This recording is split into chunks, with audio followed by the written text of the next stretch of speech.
आज आपके समक्ष बैठा हूँ क्राइम ब्रांच के 3 अच्छे काम लेके। हमारी 3 अलग अलग डीसीपीज की टीमों ने 3 अच्छे काम किए हैं। पहला अच्छा काम डीसीपी विक्रम जो लीड करते हैं हमारी एक रीजन को क्राइम ब्रांच की, उसमें उनके साथ एसीपी रोहताश जो हमारी ER1 की टीम है वो सुपरवाइज करते हैं, और उनके साथ SI Sanjay, SI Governor Singh, ASI Ajay Kumar, head constable Mehtab Singh, head constable Ajay Mavi, head constable रे सिंह और हेड कांस्टेबल मोहित और कांस्टेबल दीपक, और इनको साथ में एसआई संजय ताई कर रहे थे और इंस्पेक्टर गुरमीत की टीम इनको लीड कर रही थी। इन्होंने एक गैंग को पकड़ा है, 4 लोग पकड़े हैं, और ये 4 लोग बैंड बाजा बारात गैंग के नाम से जाने जाते थे। ये चारों लोग मध्य प्रदेश में एक राजगढ़ जिला है वहाँ से आते हैं, और वहाँ पर कड़िया एक गांव है और गुलकेशी एक और गांव है, गुलकेशी भी बोलते हैं उसको, वहाँ से ये लोग आते हैं। इनका बड़ा ही यूनिक मोडस ऑपरेंडी है, और आप हैरान होंगे कि ये लोग अपने गांव से दूसरों की फैमिली को ऑन कंट्रैक्ट अनुबंध पर लेकर आते थे। पूरा एक बकायदा वर्बल कंट्रैक्ट होता था दूसरी फैमिली के साथ। उस फैमिली की जो फैमिली मेंबर्स हैं, औरतें और बच्चे, उनको साथ लेकर ये हिंदुस्तान के पॉश एरियाज में जहाँ पर शादियाँ हो रही हैं, बैंक्वेट हॉल्स में और बैंक्वेट गार्डन्स में, वहाँ पहुंचकर ये जो टारगेट करते थे ऐसे बैग्स को। आप सभी जानते हैं कि शादियों में अक्सर लोग बैग में कैश और ज्वेलरी लेकर चलते हैं, शादियों में काम आने वाली चीज़ होती है।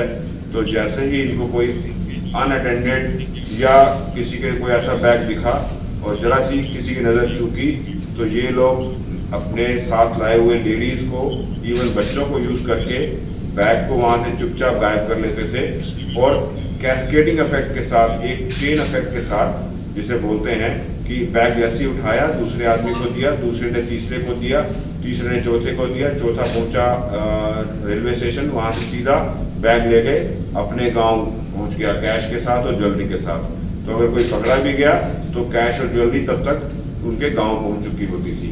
तो ये बहुत ही एक यूनिक तरीका है। बैंड बाजा बारात के हमने 4 लोग गिरफ्तार किए हैं। इसका जो सरगना है, जो हेड है, वो उसका नाम है राजू राजकुमार, और साथ में हमने मोहित पकड़ा है, सुमित पकड़ा है और करण को पकड़ा है। और इनके पास से हमारे को 5 तो मोबाइल फ़ोन मिले हैं और 13 सिम कार्ड मिले हैं जो फेक आइडेंटिटी पे यूज़ हुए हैं। और पूछताछ करने पर, और हम लोगों ने केसेस पे काम भी कर रहे थे, इन्होंने बताया कि ये काफ़ी वारदातों में शामिल रहे हैं। कुछ CCTV फुटेजेस हमारे को मिले हैं। हिसार में एक अभी रिसेंटली इसी तरह की वारदात हुई थी, उससे ये कनेक्ट भी हो गए हैं। साथ साथ अलीपुर के 2 केस। अलीपुर में हम सभी जानते हैं कि वहाँ पर शादियाँ होती हैं, बैंक्वेट गार्डन्स हैं, बैंक्वेट हॉल्स हैं, वहाँ पर ये लोग अपना क्रिमिनल एक्टिविटी करते थे। और साथ में मैदानगढ़ी जो पुलिस स्टेशन है, वहाँ भी इस तरह के केस दर्ज हैं, वहाँ भी बैंक्वेट हॉल्स हैं और बैंक्वेट गार्डन्स हैं। तो वहाँ भी एक केस कनेक्ट हो चुका है। अब तक हम लोग 4 केस कनेक्ट कर चुके हैं और पूछताछ जारी है। इनका एक और मोडस ऑपरेंडी है कि ये जो 4 लोग हैं या इनके जितने साथी हैं, वो सभी उसी जगह से ही आते हैं, और ये लोग जब अरेस्ट होते हैं, उसके जब बेल मिलती है, तो दोबारा कभी टर्न अप नहीं होते, कोर्ट में दोबारा पेश नहीं होते, और सभी के सभी PO डिक्लेयर हो जाते हैं। तो इनको पकड़ना काफ़ी मुश्किल था। हम लोगों के पास काफ़ी शिकायत भी आ रही थी, केसेस दर्ज हो रहे थे। दूसरी स्टेट से भी हमारे पास इंफॉर्मेशन आ रही थी कि वहाँ भी इस तरह की हरकत हो रही है। तो हमने ये 4 लोग गिरफ्तार करके बैंड बाजा बारात गैंग को हमने बस्ट कर लिया है, और शादियों में होने वाली जो वारदातें हैं जिसमें बैग चोरी होते हैं कैश और ज्वेलरी के साथ, उस पर अब मुझे लगता है काफ़ी रोकथाम होगी। अच्छा काम क्राइम ब्रांच के DCP भीषम सिंह, जो हमारे ANTF के DCP भी हैं, एंटी नारकोटिक टास्क फोर्स के, और ये लगातार ANTF अच्छा काम कर रही है। आपने अभी देखा होगा कि कवच 6.0 में भी हम लोगों ने बहुत अच्छा काम किया था। और हम आपके सामने प्रस्तुत भी हुए थे। उसमें बहुत बड़ी काफ़ी सारी रिकवरी हुई थी और अब तक के जितने कवच हुए थे उसके डबल मात्रा में हम लोगों ने उसमें केसेस दर्ज हुए थे और नार्को ऑफेंडर्स पकड़े थे। तो उसी दौरान कवच जब चल रहा था ऑपरेशन, उसी दौरान हमारी जो टीम है जिसको डीसीपी विषम सुपरवाइज करते हैं, हेड करते हैं, उनके साथ जो उनके एसीपी हैं राजकुमार, और एसीपी राजकुमार के साथ उनके बाकी अन्य साथी Rohit Saini, sub inspector Amarinder, ASI Mukesh, head constable Sanjay, head constable Pawan, Anuj and constable Harish और इंस्पेक्टर जसबीर और विकास पन्नू, जो हमारे साथ आप देख सकते हैं, जसबीर और Vikas Pannu with ACP Rajkumar and विषम, लगातार मेहनत करते हुए दिल्ली को नशा मुक्त करने के प्रयास में कवच 6.0 में पहले हम लोगों ने एक आदमी को गिरफ्तार किया था। उस टाइम हम लोगों ने आपको डिटेल भी दी थी कि एक गोल मार्केट के पास संतन गोस्वामी, एक ट्रक पेडलर गिरफ्तार किया था, ये उसमें भी आया था। तो उसके पास से कुछ 40 ग्राम के आसपास, 37 ग्राम या 47 ग्राम के आसपास उससे हाई क्वालिटी की MDMA मिली थी, जो एक केमिकल ड्रग है और जो इसे पार्टी ड्रग भी कहते हैं और जो एक पार्टियों में नशा करने के लिए लोगों द्वारा ली जाती है। जब हमने उसको गिरफ्तार किया, उससे MDMA बरामद हुई, उसको हम लोगों ने रिमांड पे लिया। पूछताछ पे बताया कि उसने उसको कि एक नाइजीरियन नेशनल है, वो उसको ये MDMA सप्लाई करता है। तो उसकी इंफॉर्मेशन पे इके चुकू नाम के नाइजीरियन नेशनल को हम लोगों ने ट्रेस किया और ट्रेस करके जब हम लोगों ने टीम ने रेड की तो वहाँ पर हमें काफ़ी सारे जो है इंटरनेशनल कोरियर्स के ट्रैकिंग IDs और कागज़ मिले। तो उसमें हमारे को जब उसके घर पे रेड की उत्तम नगर में, तो 3 बड़े पार्सल दिखाई दिए। उन पार्सल को खोलने से पहले हमने कस्टम ऑफिसर्स को बुलाया, ड्रग डिपार्टमेंट से भी लोगों को बुलाया। उनके सामने जब उनको खोला तो तकरीबन 7,000 उसमें गोलियां, जो तकरीबन 3-3.25 किलो बनती हैं, 7,000 गोलियां MDMA की मिली हैं, 6,790 टू बी एग्जैक्ट। और वो रिफाइंड क्वालिटी के MDMA, जिसको हम एक्सटेसी ड्रग भी बोलते हैं, जो खुशी के लिए ली जाती है, जो अपने आप को हाई करने के लिए ली जाती है। तो एक्सटेसी ड्रग बरामद हुई जिसकी मार्केट वैल्यू 4 करोड़ रुपया है। और हमने पाया कि ये सारी इंटरनेशनल कोरियर के थ्रू जो है यहाँ इंडिया आई है और 3 कंट्रीज से ये लोग इन्होंने कोरियर से मंगाई है। कागजात हमारे को मिले हैं और इके चुकू ने बताया कि उसका एक और साथी है, वो भी अफ्रीकन नेशनल है, नाइजीरियन नेशनल है। तो उसकी हम लोग जो है तलाश कर रहे हैं और उम्मीद है कि उसके पकड़े जाने के बाद आगे की चेन में हमारे को इसमें काम करने को मिलेगा, आगे और भी रिकवरी होगी और इसमें और भी हम गिरफ्तारी करेंगे।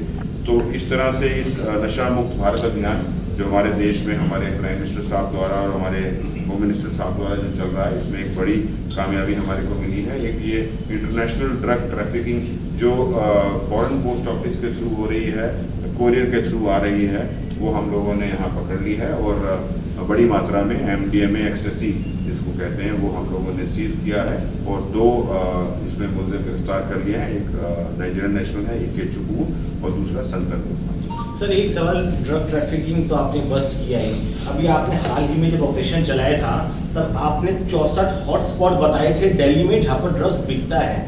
तो अगर हमें चीज़ें आइडेंटिफाई है तो फिर वहाँ पर क्यों लगातार बिकता रहता है ड्रग्स, और आप उनको जानते ही है कि किन जगहों पर बिक रहे हैं बाकायदा। और ये तो बड़ा डायनेमिक सा हॉटस्पॉट्स होते हैं कि अगर, और ये हॉटस्पॉट कोई एक जगह, बिकॉज आप जानते हैं कि दिल्ली का जो स्ट्रक्चर है, जो आर्किटेक्चर है, या दिल्ली का जो जियोग्राफी है या टोपोग्राफी है, वो आप जानते हैं कि ये हॉटस्पॉट कोई एक पिन पॉइंट जगह नहीं है। अगर एक गली में हम लोगों ने आइडेंटिफाई कर लिया और वॉच कर लिया और पिछली गली में भी वो जा सकती है चीज़, तो ये लगातार एफर्ट रहता है हमारा। जो फील्ड का स्टाफ है, जो डिस्ट्रिक्ट पुलिसिंग का स्टाफ है और जो पुलिस स्टेशन का स्टाफ है, बीट का स्टाफ है, वो लगातार जो है इस पे काम करते रहते हैं और इंफॉर्मेशन कलेक्ट करते रहते हैं और लेटेस्ट जो हॉटस्पॉट है उसको आइडेंटिफाई कर लेते हैं। अब हम कवच 7.0 करेंगे तो आपको मैप में शायद हॉटस्पॉट बिंदु वहीं दिखाई दे, लेकिन ग्राउंड लेवल पर वो हॉटस्पॉट 50 मीटर बदला हुआ होगा। वो बीट कांस्टेबल जो मेहनत करके उसने अपने आप इंफॉर्मेशन कलेक्ट करके, हम जब उसको टारगेट देंगे कि आज हमने सारे के सारे फील्ड में चले जाएंगे और कंसर्टेड एफर्ट करेंगे, और जो है आज हम लोगों ने बड़ा कैचेस भी करने हैं जिसमें क्राइम और स्पेशल सेल वो बड़ी क्वांटिटी और कमर्शियल क्वांटिटी को कैच करती है, और इसमें लोकल पुलिस भी हमारा साथ देती है, और बड़ी मेहनत करके वो लोग जो है जहाँ पर लास्ट माइल में जो कंजम्पशन है उस पर भी कार्रवाई करती है, पेडलर जो है उनको पकड़ने में भी वो मेहनत करते हैं। तो ये मिला जुला एक एफर्ट होता है, और ये हॉटस्पॉट डायनेमिक रहते हैं। और टीम को लीड कर रहे थे रामपाल, और रामपाल के साथ जो इनके साथी हैं वो उनका नाम मैं देना चाहूँगा, नाम तो अभी मैं थोड़ी देर में बताऊँगा, इसमें नाम आपके साथियों के नाम मेरे को दे दीजिएगा, आयल दोबारा से इसको मैं बता दूँगा। इसमें जो है वो 4 लोग हमने गिरफ्तार किए हैं।